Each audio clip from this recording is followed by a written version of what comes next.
තොගේ කොන්ද ගැඩුණොත් අනේ මේ උඹ මේ කොහේ යන ගමන්ද? කොහෙවත් නෑ බං මං උඹ හොයාගෙන ආවේ. ඒ මොක්කෝ? මේ බං අපි යමන්ද පල්ලෙහා වෙලට. අන්න සුපිරි අයිඩියා එක යමන් බං. එහෙනම් ටක් ගාලා යමන්. හා යමන් ටක් ගාලා. ඒ බං වෙලේ වතුර හිඳිලා වගේනේ. ඔව් බං මටත් තින්නේ එහෙමයි.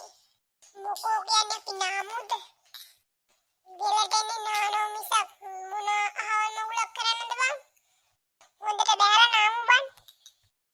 ඒ උඹ හිතුවද බං බොම වෙල ගාවට එක්කන් ආවේ නාන්න කියලාද බං?